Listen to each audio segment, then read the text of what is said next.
नमस्कार, जय हिंद, राम राम। कैसे हैं आप सभी? आशा करता हूँ आप सभी अच्छे होंगे। आप सभी का स्वागत है पावर रैंक एकेडमी पर। जैसा कि हमने पिछली क्लास में राजस्थान पीएसआई के लिए रिवीजन क्लास स्टार्ट कर रखी थी, उसमें हमने राजस्थान की आर्थिक समीक्षा 2025-26 का पहली क्लास में रिवीजन किया था। और उसमें GDP, GSDP, NSDP, GSV, Indian की पर कैपिटा इनकम, राजस्थान की पर कैपिटा इनकम, इसको पूरी तरीके से याद किया था। पढ़ा नहीं था, याद किया था। इसी सीरीज़ को हम आगे बढ़ाते हैं और उसके बाद में आज उसका थोड़ा रिवीजन करते हैं, फिर आगे कंटिन्यू करते हैं। तो कॉपी पेन साथ में रखना कल की तरह। शुरू करते हैं। हमने कल क्या पढ़ा था? जीडीपी। हमने शुरू किया था जीडीपी से। जीडीपी, इंडिया की जीडीपी, सकल घरेलू उत्पाद, सकल घरेलू 209.1 लाख करोड़। कितनी है? 209.1 लाख करोड़ स्थिर कीमतों पर। स्थिर कीमतों पर कितनी है जीडीपी? 209.1 लाख करोड़। और प्रचलित कीमतों पर 357 लाख करोड़। 357 लाख करोड़ प्रचलित कीमतों पर 357 लाख करोड़। 357 लाख करोड़। परसेंटेज वृद्धि दर कितनी हुई है इसमें? स्थिर कीमतों पर 7.4% और प्रचलित कीमतों पर 8.04%। 8.04%। फिर हमने पढ़ा जीएसडीपी। जीएसडीपी जीएसडीपी में हमने कितना पढ़ा? जीएसडीपी में हमने पढ़ा कि जीएसडीपी 9 दूनी 18। हमने पढ़ा कि आप ऐसे याद रखना कि 9 दूनी 18। प्रचलित स्थिर कीमतों पर 9 और प्रचलित कीमतों पर 18। 9.82 लाख सीआर, 18.75 लाख सीआर, ऐसे याद करना है। 75 lakh CR, 9.82 lakh CR, 18.75 lakh CR. कितने परसेंट वृद्धि हुई है इसमें? इसमें परसेंटेज वृद्धि देखें तो हमने पढ़ा कि 8-10 याद रखना। 8.66% और 10.24%। जिसने वो क्लास नहीं देखी वो ज़रूर जाके देखें, बहुत बेस्ट तरीके से याद करवाया गया है। फिर बाद में हमने क्या पढ़ा? हमने स्टार्ट किया था कि उसके बाद में ये जो जीएसडीपी है, ये जीडीपी का कितना है? जीडीपी का कितना है? ये जीएसडीपी जीडीपी का कितना है? तो ये है 4.86% पर स्थिर कीमतों पर, और प्रचलित कीमतों पर है 5.25%। कितना है? 5.25%। फिर बाद में हमने पढ़ा एनएसडीपी। एनएसडीपी हमने पढ़ा कि आप ऐसे याद रखना 8 दूनी 16। 8 दूनी 16 वो रहा, याद रखना 9 दूनी 18। एनएसडीपी हमेशा कम होता है। मैंने आपको पिछली क्लास में बताया था कि जीएसडीपी से एनएसडीपी हमेशा कम होता है। 8 पॉइंट आप याद क्या रखना है? 8.59 लाख सीआर एनएसडीपी स्थिर कीमतों पर, और प्रचलित कीमतों पर 16.85 लाख सीआर प्रचलित कीमतों पर। 8.59 लाख सीआर स्थिर कीमतों पर और 16.85 लाख सीआर प्रचलित कीमतों पर। कितने परसेंटेज वृद्धि हुई है? तो हमने देखा कि 8-10, हमने यहाँ भी देखा था कि परसेंटेज वृद्धि है। जो जीएसडीपी में भी आप 8-10 लिखना, यहाँ पे भी 8-10 लिखना, पर यहाँ पे 8.90 है और 48 है। यहाँ पे 10.48। 8.90, 10.48। उसमें क्या था? 8.66, 10.24। क्या था? 8.66, 10.24। यहाँ पे 8.90, 10.48। ये देखो 24 दूना 48। फिर एनएसडीपी पढ़ा। फिर उसके बाद में हमने पढ़ा जीएसवीए। जीएसवीए जीएसवी अगर स्थिर कीमतों पर और प्रचलित कीमतों पर देखें तो स्थिर कीमतों पर हमने देखा कि 8 दूनी 17 याद रखना, 16 नहीं 17 याद रखना। जीएसवी कितना याद रखना है? 8 दूनी 17 याद, 8 दूनी 16 होता है वैसे, आपको 8 दूनी 17 याद रखना है जीएसवी में। 8.79 और 17.12। 8.79, 17.12, 17.12 लाख करोड़। 8.79 लाख करोड़, 17.12 लाख करोड़। ये याद रखना है। स्थिर कीमतों पर कितना है? स्थिर कीमतों पर है 8.89 लाख करोड़ और प्रचलित कीमतों पर 17.12 लाख करोड़। इसमें परसेंटेज वृद्धि कितनी हुई है? तो मैंने बताया था कि अपने याद किया था कि ये तो आसान ही है। 7.3, 9.3, 7.3, 9.3। 7 तो है स्थिर कीमतों पर और प्रचलित कीमतों पर है 9.3। कोई इलाज नहीं है, मैंने बताया था कि याद करना ही पड़ेगा, क्योंकि आजकल क्वेश्चन बहुत खतरनाक आने लग गए हैं। ऐसा नहीं होगा, काम नहीं चलेगा एक जीडीपी याद करने से, सब कुछ परसेंटेज वगैरह याद करने ही पड़ेंगे, इलाज नहीं है। फिर हमने पढ़ा था कि इंडिया की पर कैपिटा इनकम कितनी है। इंडिया की पर कैपिटा इनकम में पढ़ा कि 1.22 लाख, 1.22 लाख स्थिर कीमतों पर, प्रचलित पर 2.20 लाख, प्रचलित कीमतों पर 2.20 लाख, प्रचलित कीमतों पर कितना है 2.20 लाख। इंडिया की कितनी थी 1.22 लाख स्थिर कीमतों पर और प्रचलित पर 2.20 लाख प्रचलित कीमतों पर। फिर राजस्थान की per capita income, per capita income, Rajasthan की पर कैपिटा इनकम पढ़ें तो हमने पढ़ा कि 103 189 103 189 स्थिर कीमतों पर, 103 189। और इंडिया की पर कैपिटा इनकम में परसेंटेज वृद्धि दर देख लें तो सबसे आसान है, तो 6.3 6.9 6.3 6.9 6.3 6.9 स्थिर पर 6.3 और प्रचलित पर 6.9। फिर राजस्थान में स्थिर पर कितने परसेंट वृद्धि हुई है 7.76% और प्रचलित की क्या थी 2023 49 प्रचलित पर। और परसेंटेज वृद्धि दर 9.32 9.32 9.32 ये है परसेंटेज में। हमने क्या पढ़ा, हमने जैसे हमने क्या पढ़ा, जीडीपी पढ़ी, ठीक, जीडीपी में 209.1 और 357। फिर परसेंटेज पढ़ा तो 7.4 8.04। फिर हमने जीएसडीपी पढ़ा, जीएसडीपी में हमने क्या पढ़ा 9.82, 9 दूनी 18.75, 9.82 लाख सीआर, और लाख सीआर है। फिर इसकी परसेंटेज वृद्धि देखें तो परसेंटेज वृद्धि 8.66 8.66 10.24 8.66 10.24। और जीडीपी का कितना, जीडीपी का कितना कितना जीडीपी का कितना 4.86 5.25। फिर हमने पढ़ा एनएसडीपी, एनएसडीपी एनएसडीपी में जीडीपी तो 8 9 9 18 थी, एनएसडीपी कितनी हो जाएगी 8 दूनी 16 8 दूनी 16 8.59 लाख सीआर और 16.85 लाख सीआर 16.85 लाख सीआर। इतना पढ़ना, लाख सीआर पढ़ा। फिर परसेंटेज वृद्धि में देखें तो परसेंटेज वृद्धि में एनएसडीपी परसेंटेज वृद्धि में देखें तो सेम ही है, जैसे कि यहाँ पे था 10 और 8 और 10, फिर यहाँ पे भी 8 और 10 होगा, पर यहाँ पे 8 पॉइंट हो जाएगा 90 और 10 पॉइंट हो जाएगा 48। फिर एनएसडीपी पढ़ दिया। फिर जीएसवीए, कौन सा जीएसवीए, जीएसवीए तो याद रखना 8 17 याद रखना 8 17 याद रखना। जीएसवी में 79, यहाँ पे 90 था, यहाँ पे 79 है, यहाँ पे 90 था, यहाँ पे 79 है, याद रखना 17.12 लाख सीआर है ये, लाख सीआर। और परसेंटेज वृद्धि देखा तो 7.03 9.03 7.03 9.03। इन पर कैपिटा इनकम, इंडिया की पर कैपिटा इनकम देखी तो 1.22 लाख 1.22 लाख 2.20 लाख, यहाँ पे 6.3 9.3 6.3 9.3। राजस्थान पर कैपिटा इनकम देखी तो 103 189 103 189। और परसेंटेज वृद्धि देखी 7.76%। और ये देखी तो 2023 49 और परसेंटेज वृद्धि देखें तो कितना 9.32% 9.32%। ये चीज़ यहाँ तक अपने कल पढ़ ली थी। उसके बाद में हमने और भी पढ़ा था, हमने क्या क्या पढ़ा था, हमने जीडीपी भी पढ़ लिया था, ग्रोस डिस्ट्रिक्ट डोमेस्टिक प्रोडक्ट भी पढ़ लिया था, उसमें हमने जिले भी पढ़ लिए थे, जैसे कि स्थिर कीमतों पर पढ़े थे JAJAB, जज ए बी स्थिर कीमतों पर, जयपुर, अलवर, जोधपुर, अजमेर, बीकानेर, जयपुर, अलवर, जोधपुर, अजमेर, बीकानेर स्थिर कीमतों पर। ये है मैक्सिमम, अधिकतम, अधिकतम ग्रोस डिस्ट्रिक्ट डोमेस्टिक प्रोडक्ट, सकल जिला घरेलू उत्पाद। सकल जिला घरेलू उत्पाद क्या है, सबसे ज़्यादा कहाँ है, जयपुर का, सबसे ज़्यादा किसका है, जयपुर का। फिर बोलते हैं अजमेर का, फिर किसका, अलवर का, फिर किसका है, अलवर का, फिर है जोधपुर का, फिर है अजमेर का, फिर है बीकानेर का। इतना पढ़ा हमने। स्थिर पर, प्रचलित पर हमने पढ़ा कि जयपुर, अलवर, जोधपुर, JAG सेम ही रखना, पर बीकानेर की जगह भीलवाड़ा आ जाएगा, बीकानेर की जगह भीलवाड़ा आ जाएगा, सेम। ये तो सेम, ये तो चीज़ें सेम ही होगी, ये यहाँ तक सेम होगी।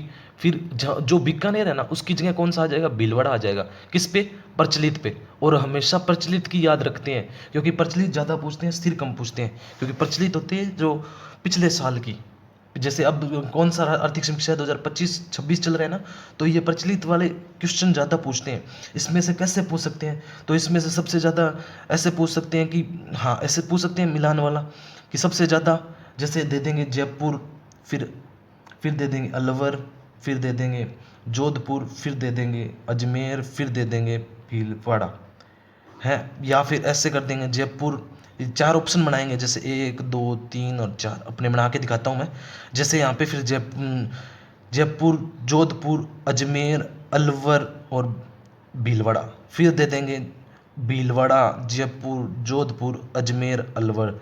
फिर दे देंगे जयपुर, जोधपुर, अजमेर, अलवर और भीलवाड़ा। इनमें से सही कौन सा है? तो फिर इनमें से आपको यही याद रखना पड़ेगा, जयपुर, अलवर, जोधपुर, अजमेर, भीलवाड़ा। ठीक है, ऐसे ऑप्शन बनेगा। तो ऐसे ऑप्शन बनेगा तो आपको मैंने बता दिया कैसे क्वेश्चन आएगा। इसमें स्थिर वाले में ऐसे आ जाएगा। हाँ, तो प्रचलित का, इसमें प्रचलित का आपने देखते हैं तो प्रतापगढ़ पीडीडीजे हमने पढ़ी थी कल ट्रिक, उसका आपने रिवीजन किया होगा मेरे हिसाब से। तो जिसने भी नहीं किया वो ज़रूर जाकर देखें, बहुत बेस्ट तरीके से पढ़ाया गया है। और टेलीग्राम में इसका मैंने जो पीडीएफ है वो टेलीग्राम में सेंड कर दी है, तो वहाँ से जाके ये पीडीएफ डाउनलोड कर सकते हो आप। पीडीएफ टेलीग्राम का लिंक है जो पिन बॉक्स में होगा। हाँ, तो अब देखते हैं कहाँ। फिर इतना पढ़ने के बाद हम स्टार्ट करते हैं जीएसवीए। क्या स्टार्ट करें? ये भी था एक, कौन सा?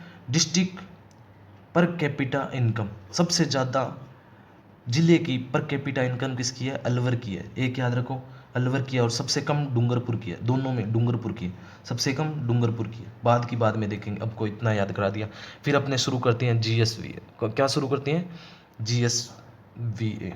जीएसवीए स्टार्ट करते हैं। जीएसवीए में हमने पढ़ा कि क्या था, इसका पार्ट है ये एग्रीकल्चर, इंडस्ट्री और सर्विस, इनके सेक्टर है। जीएसवीए के सेक्टर बांटे गए हैं, एग्रीकल्चर, इंडस्ट्री और सर्विस। हमने एग्रीकल्चर में स्थिर कीमतों पर एग्रीकल्चर परसेंटेज में योगदान पढ़ा था कि 25.33% योगदान है। फिर और इंडस्ट्री में स्थिर कीमतों पर 28.21% योगदान है। 46.46% योगदान है सेवा क्षेत्र में। प्रचलित कीमतों पर 25.74%, 26.55% इंडस्ट्री का प्रचलित कीमतों पर। और सर्विस सेक्टर का 47.71% प्रचलित कीमतों पर। ये पड़ा 25, 25, 28, 26, 46, 47। 25, 25, 28, 26, 46, 47। इसमें 33, 74, 21, 55, 46, 71 याद रह जाएगा आपको। हाँ, एक बार दो बार क्लास और देखना, रिपीट करना, मेरे हिसाब से याद रह जाएगा आपको। याद तो करना ही पड़ेगा, कोई इलाज को नहीं, याद करना ही पड़ेगा। अब देखो अब देखो ग्रोथ रेट कितनी है जीएसवीए की। जो एग्रीकल्चर है उसकी स्थिर पर है जो 25.33%, कल यहाँ तक पढ़ा था। अब आगे शुरू करते हैं। देखो 25% थी, इसकी ग्रोथ रेट कितनी हुई? तो 0.22%। कितनी हुई है? 0.22%। ये जो मैंने इंडेक्स बनाया है ना, एक साथ ही बना दिया है कि ऊपर वाले में देखो मैंने क्या किया है, ऊपर वाले में योगदान लिख दिया कि जब 25.33%, 28.21%, 46.46%, फिर 25.74%, 26.55% और 47.71%। इसी का जैसे मैं आपको बताऊं कि जीएसवीए ग्रोथ रेट कितनी है, स्थिर कीमत पर एग्रीकल्चर में ग्रोथ रेट है 0.22। कितनी है? 0.22। जैसे 25.33 योगदान रहा था, पिछले साल की तुलना में ग्रोथ रेट कितनी हुई है? तो 0.22%। 0.22 ही ग्रोथ रेट हुई है एग्रीकल्चर की। एग्रीकल्चर की सबसे कम ग्रोथ रेट हुई है। सबसे कम पूछे तो एग्रीकल्चर, सबसे कम कृषि क्षेत्र में वृद्धि दर देखी गई है। किस क्षेत्र में देखी गई है? कृषि क्षेत्र में। लिखो 5-6 बार लिखो 0.22, 0.22। फिर एग्रीकल्चर में, इंडस्ट्री में देखें तो 7.02, 7.02। सर्विस में सबसे ज़्यादा ग्रोथ रेट हुई है 11.15%, 11.15%, 11.15%, 11.15%। कितनी हुई है? 11.15%, 11.15%। फिर प्रचलित में देखें तो एग्रीकल्चर में 3.47%। याद रखो 0.22, 3.47। यहाँ था क्या था? 25.33 और 25.74। 25.33, 25.74।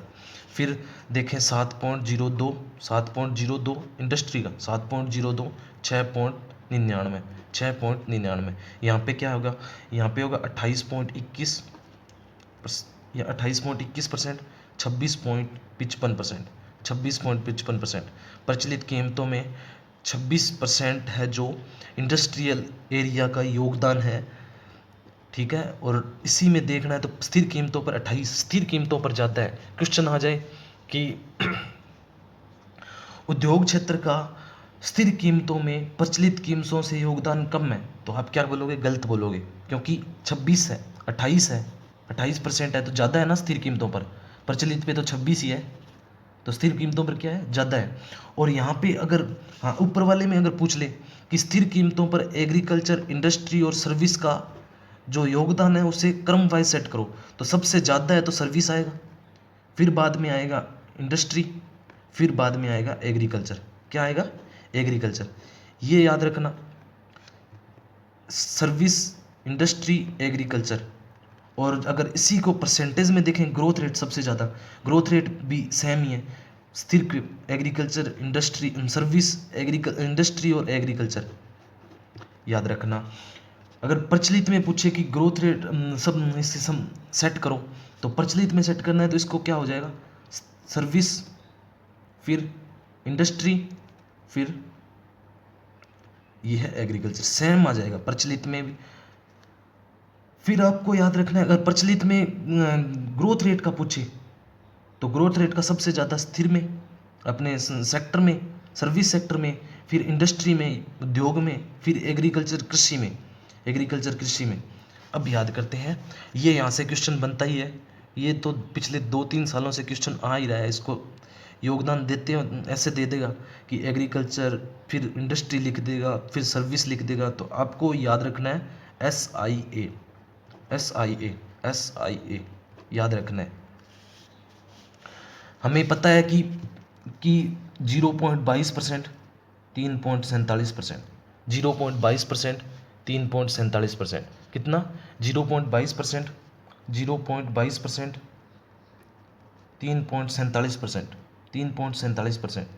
फिर देखें तो 7.02%, 6.99%, 0.22, 3। ऐसे याद रखो कि एग्रीकल्चर कृषि में स्थिर कीमत पर योगदान तो था 25.33 और प्रचलित पे था 25.74। और इसी में ग्रोथ रेट देखें तो स्थिर कीमत पर 0.22 की ग्रोथ रेट हुई है, लेकिन प्रचलित कीमत पर ग्रोथ रेट है जो ज़्यादा है। कितनी है? वहाँ पे भी प्रचलित कीमत पर जैसे योगदान था तो 75 था, 25.74 था, यहाँ पे है 3.47 ग्रोथ रेट, ठीक। 0.22 याद करना है, लिखो 3-4 बार, जब तक लिखोगे नहीं याद नहीं होगा भाई साहब, याद रखना मेरे को। आप सोच रहे हो कि सर इतनी बार क्यों लिख रहे हो, तो मैं इसलिए लिख रहा हूँ क्योंकि आपको याद हो जाए और साथ साथ याद हो जाए। ऐसा ना हो कि पढ़ लिया, एक बार में याद नहीं होगा। बच्चों समझो ये बात, डाटा बहुत मुश्किल होते हैं याद करने। आपको मैंने बताया तो आप ऐसा बताओ कि एनएसडीपी का क्या था, कितने थी? आप भूल जाओगे। मेरे हिसाब से ईमानदारी से लिख के दिखाओ, आप लिखो किताब कॉपी में कि एनएसडीपी आपने कितना लिखा था, याद है क्या आपको? बिना देखे बताओ। हाँ, तो टाइम लगता है दोस्त, टाइम लगता है पढ़ने में बच्चों। इसमें क्या है कि हमें डाटा, या एक बार तो ऐसा लगता है कि आसान है, जैसे 1.22, 2.20, फिर भूल जाते हैं कि यार क्या था। नंबर का खेल है, इधर उधर हो गया तो बस सारा भूल जाएंगे। इसलिए लिख लिख के याद करेंगे जितना, उतना आसान होगा। जैसे कि 25.33, 25.74, ठीक। फिर इसकी 0.22, 3.47। फिर हमने पढ़ा कि 28.21, 26.55, 28.21, 26.55। इसमें पढ़ा कि 7.02%। यहाँ पे एक क्वेश्चन और बनता है, इंडस्ट्री है जो प्रचलित कीमत पर कम है और स्थिर कीमतों पर ज़्यादा है। याद रखना, एक ही चीज़ है इंडस्ट्री, स्थिर कीमतों पर 28.21 है और प्रचलित पर तो 26 ही है, 26.55, 26.5 मान लो। हम ऐसे कर सकते हैं कि 28.21, 26.5 यानी 55%, 26.55%। ये तो याद हो ही जाएगा। सर्विस तो याद हो ही जाएगी, 46.46 हो जाएगी याद। कैसे कि 46.46, 40.46 और 47.71, जैसे 25.33, 25.74, 25.74, जैसे 25.33 था, 25.74।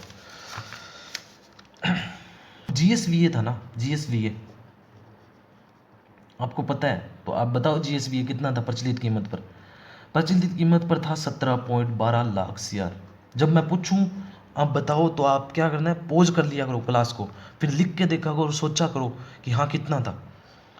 17.12 लाख सीआर था, क्योंकि हमने पढ़ा था कि 8 दूनी 16 होता है, पर 8 दूनी 17 था। यहाँ पे हमने क्या पढ़ा था, याद करो, 8 पॉइंट कितना पढ़ा था, 8 पॉइंट कितना पढ़ा था, पहली बात बताओ मेरे को, 8 पॉइंट कितना पढ़ा था, 8.79 पढ़ा था। क्या पढ़ा था, 8.79 पढ़ा था। और एनएसडीपी कितना पढ़ा था, 8.59 पढ़ा था, 59 पढ़ा था, 8.59 पढ़ा था। 17.12 लाख सीआर पढ़ा था ये। इसमें परसेंटेज वृद्धि दर देखें तो कितनी थी परसेंटेज वृद्धि दर, परसेंटेज वृद्धि दर 9.03 थी, 9.03 थी परसेंटेज वृद्धि दर, कितनी थी 9.03। ठीक है, हमने इतना पढ़ लिया। अब इसको जीएसवीए को कितने सेक्टर में बांटा गया है, हमने पढ़ा था कि जीएसवीए को एग्रीकल्चर, इंडस्ट्री, सर्विस, 3 सेक्टर में बांटा गया, 3 सेक्टर में बांटा गया। अब देखो यहाँ से इसके उप क्षेत्र है, उप क्षेत्र कितना है, इसके उप क्षेत्र है 4 उप क्षेत्र है इसके। एक तो है पशुधन, पशुधन, फसल, वानिकी और मत्स्य, मत्स्य। पशुधन, फसल, वानिकी और मत्स्य, पशुधन, फसल, वानिकी और मत्स्य। अब पशुधन याद रखना 12 है, कितने हैं 12, कुल योगदान में से, कुल योगदान में से कितना है 12, पशुधन 12, ऐसे याद रखो 12 10 1 0.14, 12 10 1 0.14 परसेंटेज। बात पॉइंटों में आगे बाद में याद कर लेंगे, पहले आप इतना याद करो। याद है आपको, मैं मानता हूँ कि आपने रिवीजन क्लास चल रही है और ये आपको पूरा याद है। हाँ, फिर हमने कितना पढ़ा, हमने पढ़ा कि 12 10 1 0.14, 12 10 1 0.14, 12 10 1 0.14। 12 के आगे कितना लगाएंगे हम, देखो 12.70, 10.97, 1.93। लिखो, बार बार लिखो, मेरे कहने पर 2-3 बार लिखो इसको, 12.70 को, 12.70 10 1 0.14 लिख के दिखाओ। कॉपी पेन तो आपके पास है ना, तो लिखो, जितना लिख सकते हो उतना लिखो बच्चों, क्योंकि अपने क्या है, ये याद तभी होगा जब हम लिखेंगे, तो जितना लिख सकते हो लिखो। 12.70%, 12.70%, 12.70%, 10.97%, 1.93%, 0.14%। एक शायरी मुझे याद आती है कि गिरते हैं सहसवारी मैदाने जंग में, वो तिल्फ क्या गिरेंगे जो घुटनों के बल चलते हैं। जितना तपना हो वो तप लो, तो याद करना ही पड़ेगा, कोई इलाज को नहीं, याद करना ही पड़ेगा। वो तो खेड़ो कौन छोड़ा नहीं, जब तक अपन नौकरी ना मिल से, जब तक याद करना ही पड़ेगा। तो 17.12% था। इसको हमने 3 भागों में बांटा, एग्रीकल्चर, इंडस्ट्री और सर्विस में। एग्रीकल्चर के 4 सब्जेक्ट, पशुधन, फसल, वानिकी, मत्स्य पालन, PFVM। पशुधन में 12 10 1 0.14 14 12 12.70 12.70 10.97 1.93 0.14 इतना पढ़ा। इतना पढ़ने के बाद हम चलते हैं कृषि में योगदान इसका, इसका एग्रीकल्चर में जो ये सब सेक्टर है, पशुधन, फसल, वानिकी, मत्स्य पालन, इनका हमने पढ़ लिया कुल योगदान। अब हम पढ़ रहे हैं कृषि में योगदान, कृषि में योगदान। यहाँ पे कई बच्चे कंफ्यूज हो जाते हैं कि सर कुल योगदान और कृषि में योगदान समझ नहीं आया हमें। देखो बच्चों, होता क्या है कि जैसे कुल योगदान क्या है, कुल मान लो 100 रुपये है, मान लिया आपने, कुल 100 रुपये, जिसमें से पशुधन कितने हैं, पशुधन का है 12 रुपये, फसल के हैं 10 रुपये, वानिकी के हैं 1.93, ये था 97, ये था 70, और मत्स्य पालन के हैं 0.14। ये तो 100 रुपये में से है। और जो कृषि में, कुल कृषि में योगदान है ना, कृषि में योगदान वो किस में है, वो जो आपने लिखा था, क्या लिखा था एग्रीकल्चर का, याद करो। हम प्रचलित कीमतों पर पढ़ रहे हैं ये सब, ये देखो प्रचलित कीमतों पर जीएसवीए पढ़ रहे हैं। तो अपने एग्रीकल्चर का प्रचलित कीमत पर कितना था, प्रचलित कीमत पर कितना था, याद करो 25.74 था ना। अब 25.74 को बांटो, 25.74 को बांटना, यही तो कहलाता है कृषि में योगदान। समझे? ये एग्रीकल्चर में इस 25 में पशुधन कितना है, फसल कितना है, वानिकी कितनी है, मत्स्य पालन कितना है, ये सब किसका है? कृषि का योगदान का है। तो फसल इसमें कितना है? 49.35%, 42.61%, 7.5%, 0.54%, 49, 42, 7 और 0.54, 49, 42, 7, 0.54, 49, 42, 7, 0.54, 0.54। वो मत भूल जाना, 12, 10, 10, 1 और 0.14, 0.14, ये मत भूल जाना। हमने वो तो बिल्कुल भी मत भूल जाना, 25.33, 25.74, 28.21, 26.55, भूल मत जाना, भूलना नहीं है, भूलना मना है। 46.46, 47.71, 47.71, कितना है? 47.71, कितना है? 47.71, 47.71।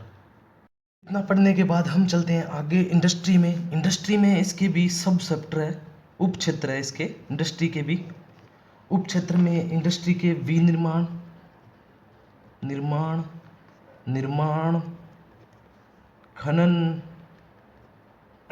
उत्खनन, खनन उत्खनन, विद्युत और विद्युत, कितने हैं? 1, 2, 3 और 4, चार उप क्षेत्र ही तो एग्रीकल्चर के हैं, चार ही इंडस्ट्री के हैं। विनिर्माण में देखो, विनिर्माण में कितना है? 10, 9, 3, 3, 10, 9, 3, 3, याद करो, एक बार लिखो मेरे कहने पर, लिखो 10, 9, 3, 3, लिखो लिखो, एक बार लिखो, 2 बार लिखो, 5 बार लिखो, जब तक याद नहीं हो जाता तब तक लिखो। 10, 9, 3, 3, 10, 9, 3, 3, ये इम्पोर्टेंट है, इम्पोर्टेंट जो चीज़ें हैं वो याद करवा रहा हूँ मैं बस, ओनली फॉर 10, 9, 3, 3। वहाँ क्या था? वहाँ था 12, 10, 1, 0.14, 12, 12.70, 10.93, 1.97, यही था क्या? 1.93, माफ़ करना, सॉरी, ये 97 था, ये 93, फिर ये 0.14, 0.14, 0.14। अब एग्रीकल्चर में क्या था? 10, इंडस्ट्री में 10, 9, 3, 3, 10, 9, 3, 3, 10 में 10.76, 9.36, 3.30, 3.20, 3.30, 3.20, 10.76, फिर 36, 40, 40 कम कर दो, क्षेत्र में से 40 कम कर दो, 36, फिर बाद में 30, फिर 20, 10, 9, 3, 3, याद रह जाएगा। 10.76, 40 कम किए, 36, 9.36, 3.30 और 3.20, ये था इंडस्ट्री का कुल योगदान। इसमें इंडस्ट्री में कुल योगदान, वैसे ही कुल योगदान है, इसमें इंडस्ट्री में योगदान पूछ लिया। एक तो है कुल योगदान, अब है अपने, अब पढ़ेंगे इंडस्ट्री में योगदान उप क्षेत्र का। विनिर्माण का इंडस्ट्री में योगदान कितना है? 40.52।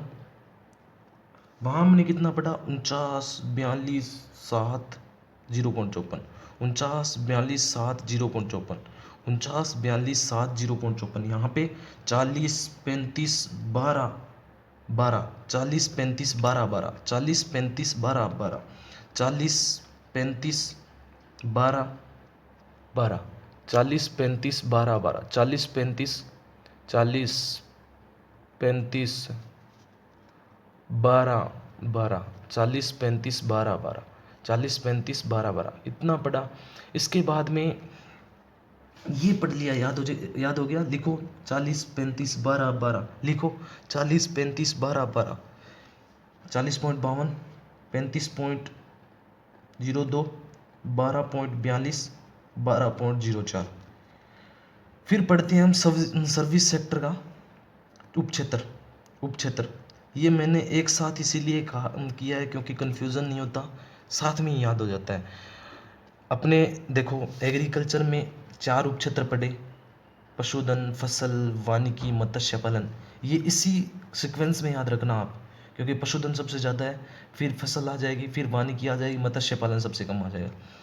इसी इसी क्रम में हमने पढ़ा इंडस्ट्री में 4 क्षेत्र पढ़े, विनिर्माण, निर्माण, खनन, विद्युत। ये भी इसी क्रम में याद रखना, विनिर्माण, निर्माण, खनन, विद्युत। ये आगे पीछे करके दे देगा, ये भी सीक्वेंस पूछ लेगा कि सही कौन सा है, तो आपको याद रखना ही है। इसके बाद में हम स्टार्ट करते हैं, जैसे कि इसमें उपक्षेत्र कौन कौन से हैं, किसमें इसमें उपक्षेत्र, सर्विस में उपक्षेत्र कौन कौन से हैं। सर्विस में उपक्षेत्र है व्यापार, स्थावर संपदा, वित्तीय सहायता, परिवहन, लोक प्रशासन, अन्य सेवा। 1 2 3 4 और अन्य सेवा का 5 तो है ही, 5 और 1 6 अन्य सेवा। अन्य सेवा में जो उपक्षेत्र सर्विस की अन्य क्षेत्र सेवाएं भी होती है यार। सर्विस जैसे व्यापार में क्या है, व्यापार, होटल, जलपान, ये आ जाते हैं ना, ये व्यापार के अंतर्गत आ जाता है। स्थावर संपदा, वित्तीय सेवा में जैसे कि बैंक वगैरह, ये सर्विस सेक्टर में आ जाते हैं। परिवहन में जो कि आपको पता ही है, रेलवे, बसें, जो सारे हैं, जो परिवहन में आ जाती है। लोक सेवा में आप, लोक प्रशासन में क्या है, लोक सेवा ही है। लोक प्रशासन में क्या है, लोक सेवा, जो कि ब्यूरोक्रेट्स है, वही तो लोक सेवा में आ जाते हैं। इसमें क्या है, 13 11 5 3 9, 13 11 5 3 9, 13 11 5 3 9, 13 11 5 3 9, 13 11 5 3 9। लिखो एक बार, 13 11 5 3 9, 5 5 3 9। वहाँ पे हमने क्या पढ़ा था, 12 10 1 0.14। उसमें बाद में 10 9 3 3, 10 9 3 3, फिर 13 11 5 5 3 9, 13 11 5 5 3 9। ये तो 9 है जो अन्य सेवाएं हैं, आप ये याद रखो बस। 13 11 5 5 3, 13 11 5 5 3, 13.33, 13.33, 11.20, 5.07, ये याद हो गया। तो चलते हैं आगे। अब अपने पढ़ेंगे FCF में क्या है। GFCF होता है gross fixed capital formation, gross fixed capital formation, सकल स्थायी पूंजी निर्माण, सकल स्थायी पूंजी निर्माण। इसमें क्या है कि प्रचलित कीमत पर कितना है, 5.02 लाख CR है। GFCF कितना है, 5.02 लाख CR है। कितना है, 5.02 लाख CR है, 02 लाख CR है। GFCF कितना है, 5.02 लाख CR है। रखो, लिखो, 5.02 लाख CR है। GFCF कितना है, 5.02 लाख CR है। GFCF कितना है, 5.02 लाख CR है, 5.02 लाख CR है। GFCF कितना है, 5.02 लाख CR है। कितना है, 5.02 लाख CR। लिखते जाओ, 2-3 बार लिखो, 5.02 लाख CR है, 5.0। इसका देखो, और फिर आगे याद हो गया। ये जो GFCF है ना, GFCF, ये 2 प्रकार से होता है। एक तो होता है निजी क्षेत्र में, एक होता है सार्वजनिक क्षेत्र में। निजी क्षेत्र का योगदान सर्वाधिक है, इसमें 77.97% और सार्वजनिक 22.03%। निजी क्षेत्र में 77.97% और 22 याद रखो, 77 याद रखो, 77 ये 78 भी कर लो एक प्रकार से, ये 22 रख लो, ये 22 रख लो, 78 कर लो, 78 कर लो। याद करना है आपको, 78 करो, 78 याद करो। 5.02 याद रखना, भूल मत जाना, ये मत भूल जाना, 78 याद रखो। फिर इसका GSDP में योगदान कितना है, GFCF का GSDP में योगदान कितना है, तो 29.53%। कितना है, 29.53%। कितना है, 29.53%। कितना है, 29.53%। 29.53%। कितना है, 29.53%। GFCF कितना है, GFCF में GDP में GSDP में योगदान कितना है, 29.53%। कितना है, GFCF का GDP में योगदान कितना है, तो कितना है, 29.53%। लिखो, मैं लिख रहा हूँ तो आपको क्या होता है, मैं याद करवा रहा हूँ आपको, आप लिख भी नहीं सकते, लिखो जितना लिख सकते हो। फिर बाद में ग्रोथ रेट कितनी है, तो 11.81%। कितनी है, 11.81%, 11.81%। देखो क्षेत्रवार GFCF, क्षेत्रवार GFCF है, इसमें 1 नंबर पे है निर्माण, 2 नंबर पे है स्थावर संपदा, स्थावर संपदा, स्थावर संपदा, संपदा, 3 नंबर पे है विनिर्माण, 4 नंबर पे है विद्युत, और 5 नंबर पे है लोक प्रशासन। इतना याद रख लो, बहुत है। निर्माण, स्थावर संपदा, विनिर्माण, विद्युत, लोक प्रशासन। निर्माण, स्थावर संपदा, विनिर्माण, विद्युत, लोक प्रशासन, याद हो जाएगा। पहले क्या है, निर्माण, फिर क्या है, फिर है स्थावर संपदा, फिर है विनिर्माण, फिर है विद्युत, फिर क्या है, फिर है लोक प्रशासन। लोक प्रशासन, हमने लोक प्रशासन की वहाँ पे योगदान पढ़ा था, याद है क्या आपको, कितना था, 3.34 था, भूल मत जाना। हमने क्या पढ़ा था, 13, 11, 5, 5, 3, 9, 13, 11, 5, 5, 3, 9। और वहाँ पे क्या पढ़ा था, हमने पढ़ा था 12, 10, 12, 10, 1 और 0.14, 12, 10, 1, 0.14, ये पढ़ा था, भूल मत जाना। रिवीजन हो रहा है आपका, रिकॉल कर पा रहे हो, हाँ तो बस करते रहना। GFCF तो इतना ही था, GFCF 5.07, 29.53%, 11.81%, और 78, 22, ये था GFCF। इसमें 1 नंबर पर निर्माण था, 2 नंबर पर स्थावर संपदा थी, 3 नंबर पर विनिर्माण था, 4 नंबर पर विद्युत था, 5 नंबर पर लोक प्रशासन था। ठीक है, अब पढ़ते हैं WPI। WPI 1999-2000 से स्टार्ट हुआ है। Wholesale price index, wholesale price index मुद्रास्फीति के मापन के लिए, ये खुदरा मुद्रास्फीति के मापन के लिए स्टार्ट किया गया था। इसमें क्या है कि केवल वस्तुएं शामिल होती हैं, क्या शामिल होती है, मासिक आधार पर केवल इसमें क्या शामिल होती है, वस्तुएं शामिल होती हैं, सेवाएं इसमें शामिल नहीं होती। वस्तुएं में भी प्राथमिक 3 प्रकार से है, प्राथमिक, दूसरी विनिर्मित, तीसरी ईंधनीय। ईंधनीय, तीसरी कौन सी है, ईंधनीय। तीसरी कौन सी है, ईंधनीय। मैं ये PDF टेलीग्राम पे भेज दूंगा, वहाँ से आप डाउनलोड कर लेना, चाहे इसको बाद में निकाल लेना या चाहे फ़ोन में से देख के याद कर लेना। मासिक आधार पर कितनी है, 3 वस्तुएं। प्राथमिक कितनी है, 75। विनिर्मित कितनी, 9। विनिर्मित कितनी है, 69, और 10 है जो ईंधनीय है। प्राथमिक आधार पर 75 और विनिर्मित है 69, और जो ईंधनीय है वो है 10। प्राथमिक का क्या है, सर्वाधिक वृद्धि दर है, सर्वाधिक क्या है, वृद्धि दर है। प्राथमिक की सर्वाधिक वृद्धि दर है, और विनिर्मित का सर्वाधिक भारांश है। भारांश किसका है, विनिर्मित का है। और न्यूनतम वृद्धि दर किसकी है, इसकी है, ईंधनीय की। टोटल वस्तुएं कितनी है, 154 है। ग्रोथ रेट कितनी है, 1.13%। जी WPI कितना है, WPI जो इस बार है 399.13, और इसकी ग्रोथ रेट रही है 1.13%, 1.13%, 399.13, 1.13%, 399.13, 1.13%, ये पढ़ लिया। उसके बाद में अपने पढ़ते हैं CPI, कंज्यूमर प्राइस इंडेक्स, उपभोक्ता सूचकांक है ये। इसमें वस्तु और सेवाएं दोनों शामिल होते हैं, वस्तु व सेवाएं दोनों शामिल की जाती है। ये मासिक आधार पर जारी किया जाता है, वो भी मासिक आधार पर जारी किया जाता था। इसकी 4 श्रेणियाँ हैं। ये WPI से अधिक महत्वपूर्ण है। इसका क्या है, WPI से अधिक महत्व है। तो आपको क्या याद रखना है कि इसका 4 श्रेणियों पर जारी किया जाता है। एक तो किया जाता है CPI इंडस्ट्रियल वर्कर, यानी कि औद्योगिक श्रमिक। एक तो CPI जारी किया जाता है इंडस्ट्रियल वर्कर के लिए, एक किया जाता है एग्रीकल्चरल लेबर के लिए, कृषि श्रमिकों के लिए, एक किया जाता है CPI रूरल लेबर के लिए, रूरल लेबर यानी कि ग्रामीण श्रमिकों के लिए, और एक किया जाता है सामान्य, जिसमें ग्रामीण और शहरी दोनों शामिल होते हैं। फिर जो CPI है इंडस्ट्रियल वर्कर पर, वो 2000, पहले इसका आधार वर्ष था 2001, फिर इसका चेंज कर दिया गया और वर्तमान में 2016 है। ये कब से है, जून 2025 से स्टार्ट, जून 2025 से 2016 इसका आधार वर्ष घोषित कर दिया गया। सीपीआई का आधार वर्ष क्या है?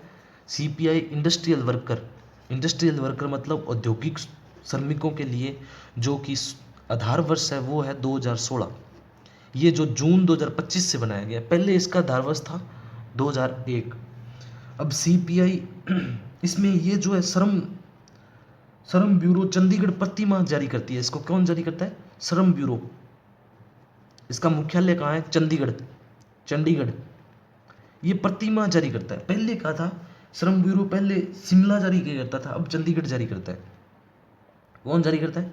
भूल मत जाना, क्योंकि ऑप्शन में शिमला भी लिखा आएगा। लिख लिख के याद करो, कौन जारी करता है? श्रम ब्यूरो चंडीगढ़ प्रति माह जारी करता है, प्रति माह जारी होता है, ठीक है। इसमें सार्वजनिक और निजी दोनों कर्मचारियों के लिए जारी होता है। ये जो इंडस्ट्रियल वर्कर वाला है ना, ये सार्वजनिक और निजी दोनों कर्मचारियों के लिए जारी होता है। और पूरे देश में 88 इंडस्ट्रियल, जो इंडस्ट्रियल सेक्टर है उसको शामिल किया गया है, जिसमें से इसमें शामिल होता है पान, सुपारी, तंबाकू, जूते, आवासीय ईंधन और प्रकाश। पान, सुपारी, तंबाकू की वस्तुएं, जूते, आवासीय ईंधन व प्रकाश शामिल होता है। इसके लिए देखो सर्वाधिक सबसे ज़्यादा 3 जिले आते हैं इसमें अपने राजस्थान, भीलवाड़ा, 2 नंबर पे अलवर, 3 नंबर पे जयपुर, BAJ जयपुर, भीलवाड़ा, अलवर, जयपुर। पहले अलवर की जगह अजमेर था, क्योंकि अब अलवर को अजमेर के स्थान पर क्या कर दिया गया है? अलवर कर दिया गया।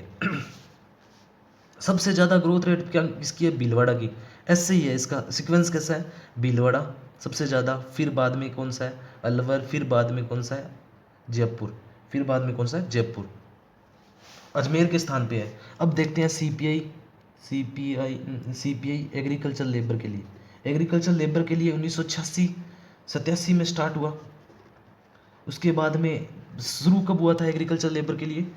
86-87 में। चूंकि जून 2016 इसको 2025 से 2016 इसका आधार वर्ष घोषित कर दिया गया, तो अब ये जारी होता है 2016 के आधार वर्ष से। जून 2025 में स्टार्ट किया गया था इसको, याद रखना। सीपीआई इंडस्ट्रियल वर्कर और सीपीआई एग्रीकल्चर लेबर, इंडस्ट्री उद्योग और कृषि श्रमिकों के लिए जो इंडेक्स जारी होता है सीपीआई का, उसका आधार वर्ष 2016 कर दिया गया है।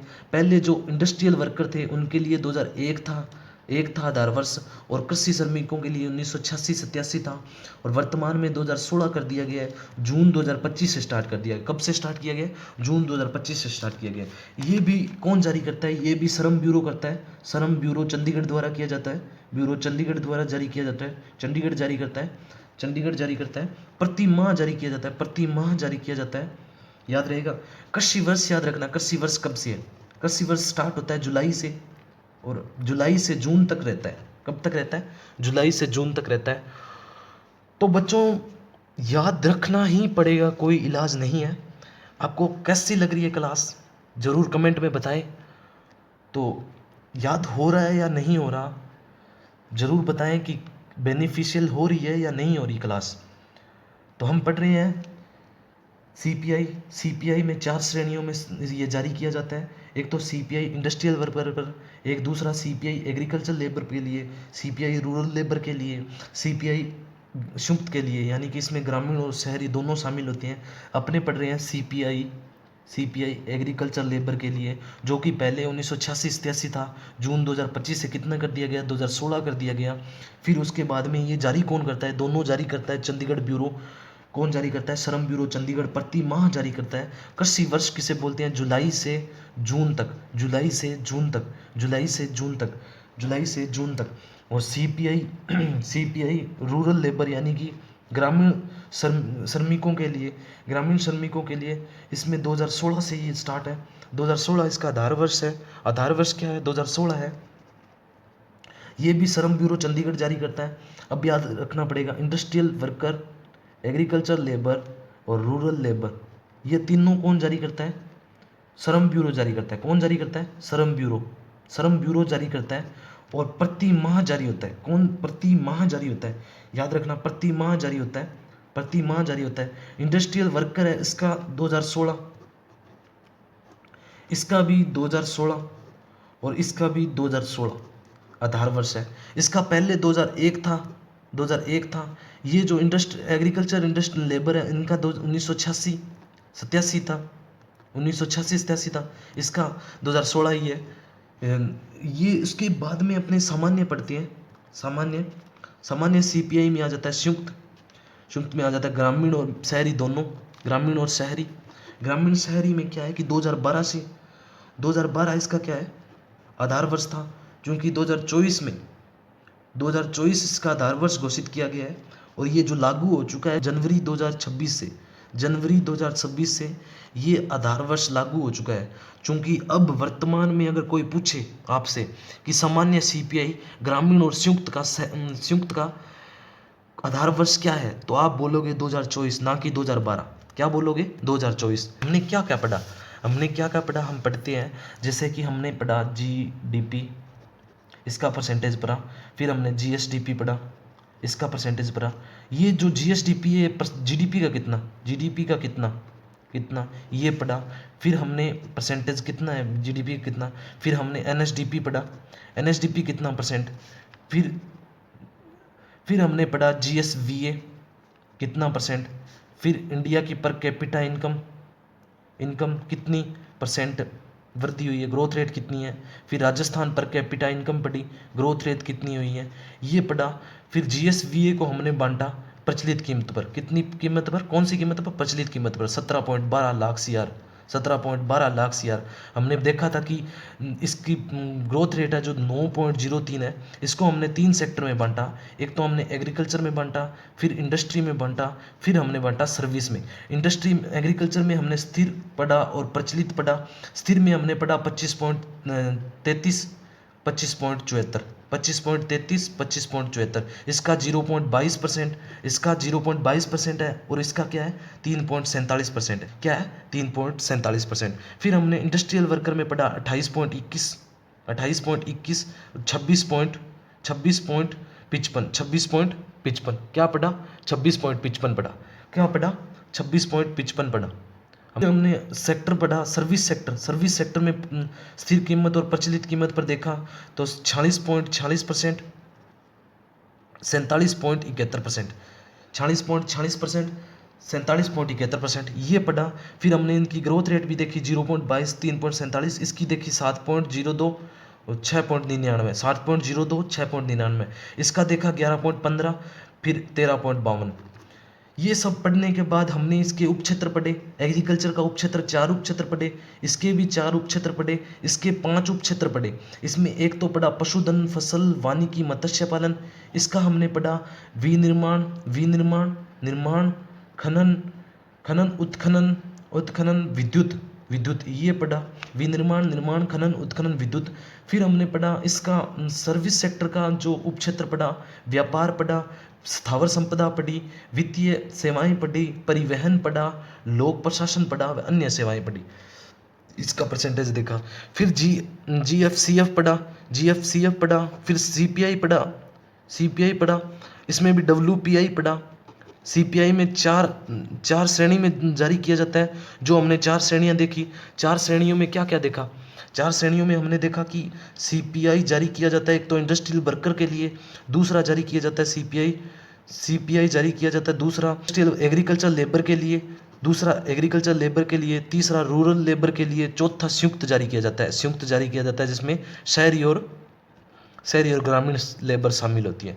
शहरी और ग्रामीण लेबर, ये चारों पढ़े। इतना आज पढ़ा है हमने, इतना मैं आशा करता हूँ कि आपको इतना सारा याद हो चुका है इस क्लास में। तो आज के लिए इतना ही, क्लास ज़्यादा लंबी हो चुकी है, इसको अगली क्लास में कंटिन्यू करेंगे। अगली क्लास में मैं आपको बताता हूँ कि क्या क्या पढ़ेंगे। अपनी राजकोषीय प्रबंधन पढ़ेंगे, जिसमें राजस्व घाटा पढ़ेंगे, राजस्व प्राप्तियाँ पढ़ेंगे, राजस्व व्यय पढ़ेंगे। फिर राजस्व व्यय के बाद में हम पढ़ेंगे कुल व्यय पढ़ेंगे, राजकोषीय घाटा पढ़ेंगे, राजकोषीय उत्तरदायित्व भी पढ़ेंगे, फिर स्कीमवार व्यय पढ़ेंगे, बैंकिंग पढ़ेंगे, राजकोषीय देनदारियाँ पढ़ेंगे। फिर अपना पहला अध्याय में पढ़ेंगे कृषि और खाद्य प्रणालियों में रूपांतरण। इसमें हम पढ़ेंगे खाद्यान्न जितना भी हुआ है, दलहन तिलहन, ये सारा पढ़ेंगे अगली क्लास में। फिर अगली क्लास में मैं आशा करता हूँ कि राजकोषीय प्रबंधन और पहला अध्याय है जो हम पूरा कंप्लीट कर लें यहाँ तक। तो आज के लिए धन्यवाद। याद हो गया तो क्लास को ज़रूर लाइक करना और चैनल को ज़रूर सब्सक्राइब करना, और जो पीडीएफ है वो टेलीग्राम पर है, टेलीग्राम ज्वाइन कर लेना।